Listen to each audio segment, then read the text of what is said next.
heard the faint, sickening crunch before I even realized where it came from.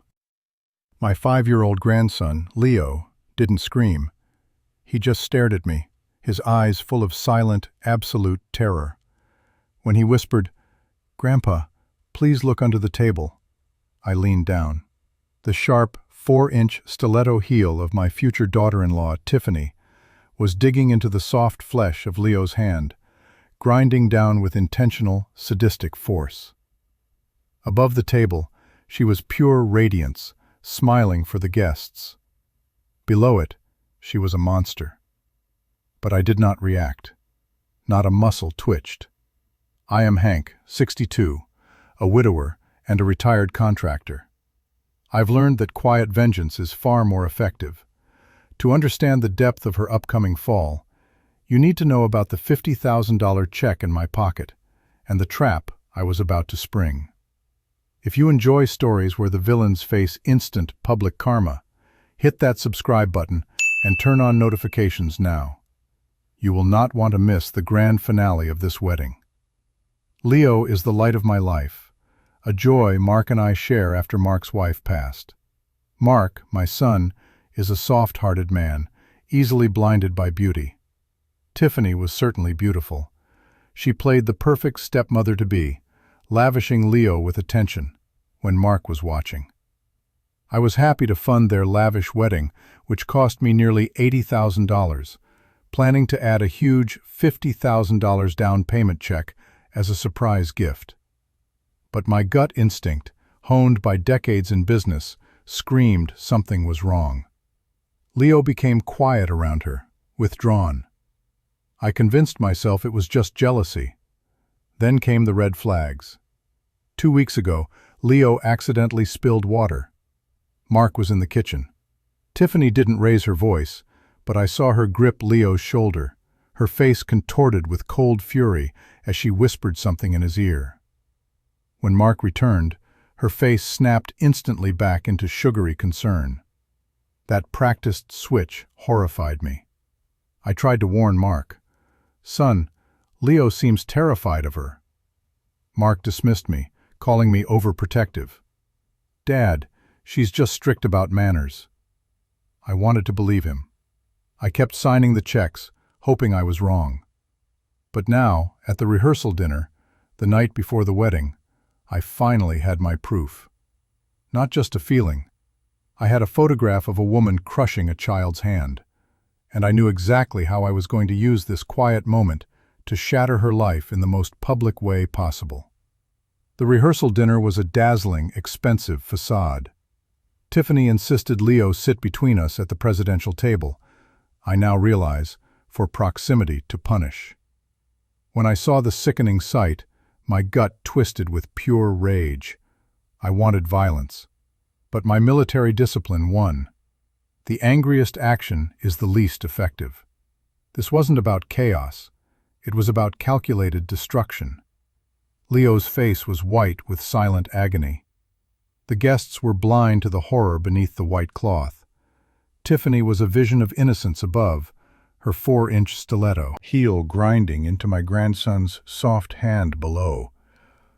I let my napkin drop and crouched down, pretending to search for it. The heel was twisting, applying pressure like a slow screw. Leo's knuckles were bone white. This was calculated, witness-free cruelty. My phone was in my jacket. I took 2 quick, soundless photos in the dim light, one tight shot of the heel pressing into his skin, and another wider shot, including the edge of Tiffany's expensive silk dress. Proof secured. The anchor of my revenge was set. I rose smoothly. Tiffany didn't flinch. Her smile was still plastered on for the room. That cold indifference confirmed every bad feeling. I slid my chair back, scooped up the trembling Leo, and held him tight against my chest. "We need a break," I told Mark, keeping my voice level. "He's tired. I'm taking him to the car now." Mark waved me off, already distracted. Tiffany gave me a dismissive, sweet wave. She thought she had silenced a child. She had just declared war on a retired contractor who had paid for her entire circus. I saw the bruise forming on Leo's small hand. The time for root beer was over. The time for execution had begun. I got Leo into the car. He was shaking, clutching my neck. "Don't tell Dad," he whispered, tears welling up. "She said she'd send me away." That confirmed it. This was calculated abuse, leveraging his fear of abandonment. This wasn't just revenge. It was an extraction. I promised him justice and safety. I called my trusted nanny, Sarah. She arrived in 10 minutes. My instructions were simple. Take Leo to my house, treat the bruise, and ensure absolute secrecy. Mark and Tiffany must not know their location. My main objective, his safety, was secured.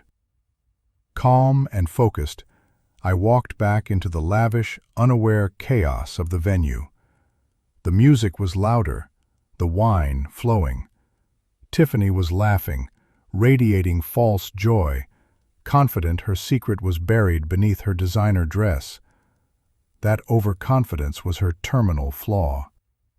I bypassed Mark and went straight to the coordinator, Chloe. "I am Hank Sterling, the event financier. I need 2 things done, now." She immediately looked pliable. "First, I need to speak to the DJ. Second, confirm I am the last toast, right before the cake cutting, the absolute peak of the evening." Next, I found Ray, the DJ. I commanded his attention. "Ray, during my toast I have an urgent, non-negotiable announcement. I need to display a high-resolution photograph from my phone onto the main projector screens. Mirror my phone in exactly 10 minutes. The man who paid for the open bar gets what he demands." "Consider it done," he confirmed, nervously adjusting his equipment. I returned to the main table, my expression neutral. I was no longer a commander. I was a commander executing a precision strike. I had the photo, the microphone, and the venue's full attention under my control.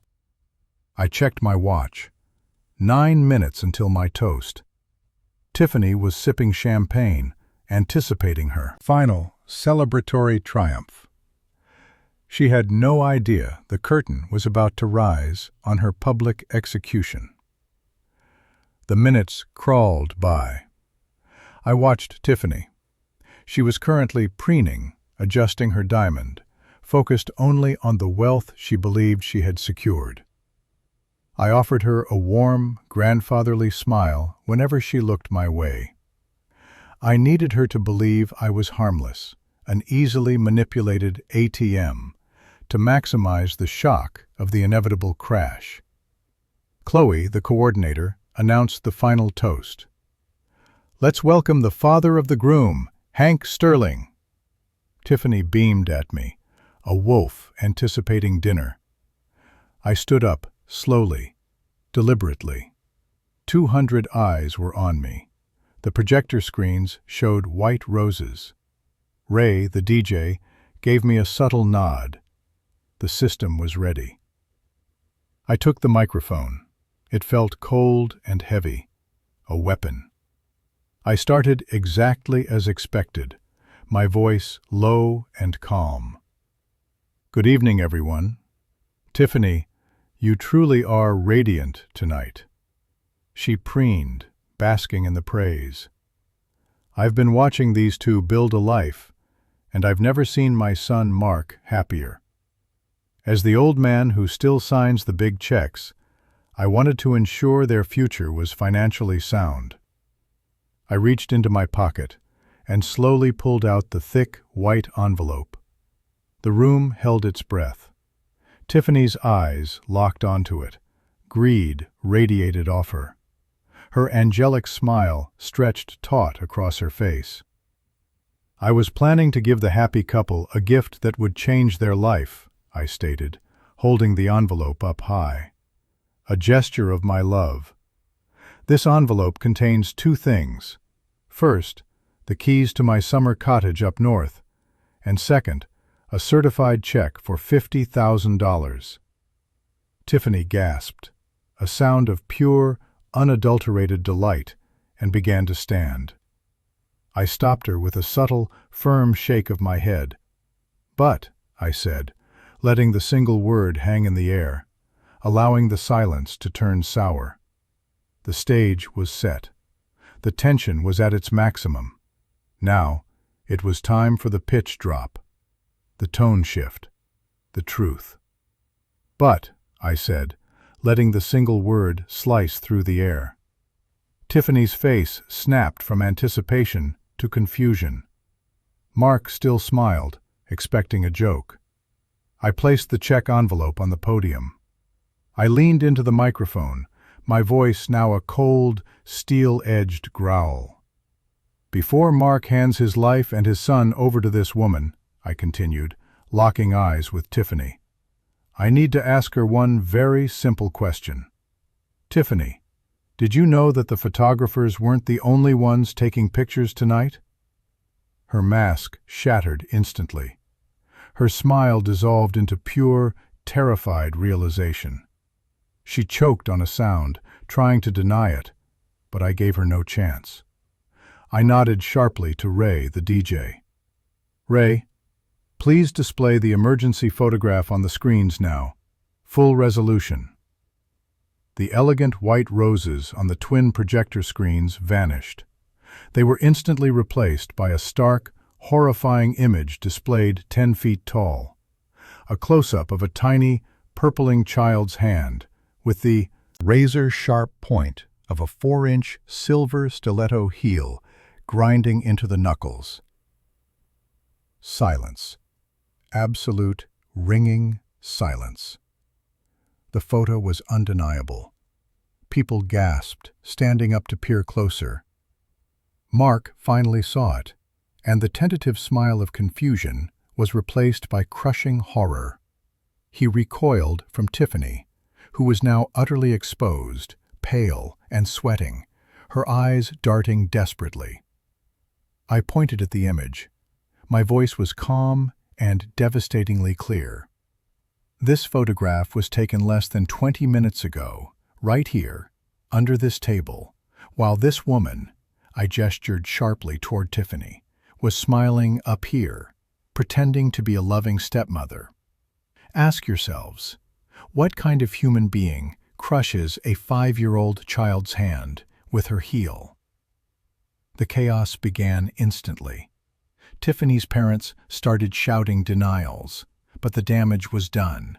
The image was burned into every mind. The trap was sprung, but the final, public execution was still to come. The room erupted. It wasn't the kind of celebratory noise the wedding was meant to host. It was a cacophony of confusion, outrage, and denial. Tiffany's parents, the self-proclaimed pillar of the community couple, were the first to move. Her father, a booming man named Richard, stomped toward the stage, trying to look imposing. "Take that disgusting fake image down, now," Richard roared at the DJ. "This is slander. This is an insult to my daughter." Tiffany's mother, Brenda, rushed to Tiffany, not to comfort her, but to hiss urgent instructions. "Deny it, Tiffany. Say it's photoshopped. Say the child fell." Tiffany, however, was past the point of strategic lying. She was a cornered animal. She launched into a pathetic, high-pitched scream, not of sorrow, but of pure, thwarted entitlement. "It's a lie! He's trying to ruin me! That brat is always clumsy! I was adjusting my shoe, and he put his hand there." The attempt at victim-blaming fell flat. 200 guests had just seen the cold, calculated precision of the heel pressing down. They weren't looking at a clumsy accident. They were looking at evidence of sadism. I stood completely still, letting the chaos swirl around me. My eyes remained fixed on Mark. He hadn't moved from his seat. He was staring at the screen, then at Tiffany, then at the empty chair where Leo had been sitting, and finally, down at his own hand. He was touching the brand-new platinum wedding band, still turning it over and over. He was cycling through the stages of grief and disbelief right in front of the audience. The confusion, the denial, and then the crushing realization that his father had been right all along. He finally looked up at me, his eyes wide and vacant. "Dad," he mouthed, his voice lost beneath the din. "Where is Leo?" That was the line I had been waiting for. The moment the love blindness was fully replaced by a father's primal instinct. I spoke into the microphone, cutting through the noise like a sniper shot. "Leo is safe, Mark." And he is not here, because this wedding is over. Richard, Tiffany's father, tried to physically intervene, reaching for the microphone cord. I stepped back, my training instantly coming to the forefront. I lowered the microphone and spoke directly to him, my voice completely calm, which was far more terrifying than any shout. "Richard, look at your daughter. Look at the screens. You have 10 seconds to return to your table and control your family before I call the city police and file a formal report of child abuse. I have a time-stamped, high-resolution photo. This is not a negotiation. This is an indictment." The threat of legal action and the public spectacle stopped Richard dead in his tracks. He retreated, his face purple with impotent rage. Tiffany began to weep theatrically, realizing the magnitude of her public exposure. This was the moment for the final, brutal cut, the one that took away her future, not just her present. Tiffany's theatrical sobs didn't fool anyone, least of all me. Her tears weren't for the damage she had caused, but for the damage I was inflicting on her public image. Richard, her father, was still fuming, restrained by his wife, who seemed more concerned about the potential loss of social standing than the truth of the photograph. I let the scene burn for a moment, the shock, the outrage, Mark's palpable devastation. Then I picked up the microphone again. "Let's be perfectly clear," I said, my voice cutting through the noise. "This isn't just about the heel. This is about repeated, covert abuse of a defenseless child. My grandson confirmed everything I suspected. He was afraid to tell his father because this woman threatened him with exile." I turned my attention back to Mark. He was numb. I knew this was the hardest part for him, the destruction of his dream. "Mark, look at me. Look at what you almost married. Your son is safe, but he needs you to be his father right now, not a bewildered groom." Mark finally took action. He looked down at the new wedding ring, and with a quiet, decisive pull, he slipped it off his finger. He didn't throw it. He simply placed it on the white linen tablecloth, next to the champagne flute, like a worthless trinket. It was a small gesture, but it spoke volumes. The blindfold was off. I turned back to Tiffany, who had stopped crying, realizing the game was over. She was watching the envelope on the podium. She was ready to negotiate, to beg for the money, even if the marriage was dead. I looked at the envelope containing the check and the keys.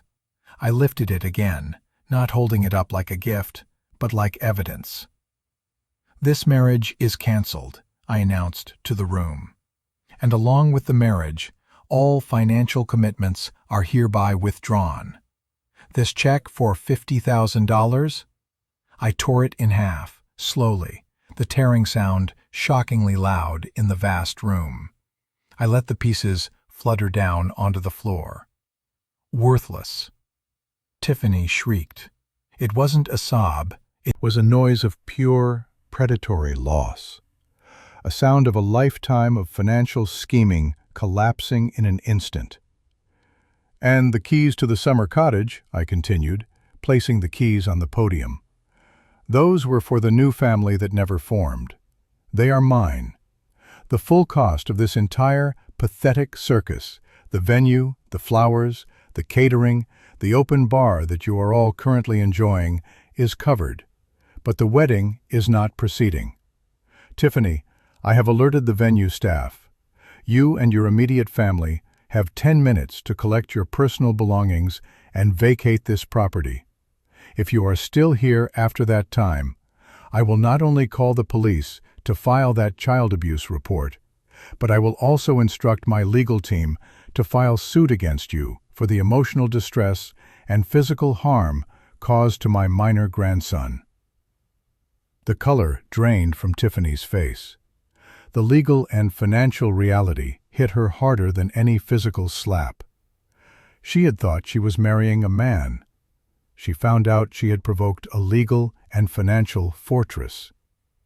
Tiffany was beyond mere fury. She was defeated panic. She lunged for the podium, but I had already cut the microphone power with a subtle switch Ray the DJ had pointed out. Unable to regain control of the room, she turned her raw, unmasked rage on Mark. "Mark, stop him! He's crazy! He's jealous of my success! You know I love you! Tell him to give me the money for the house!" she screamed.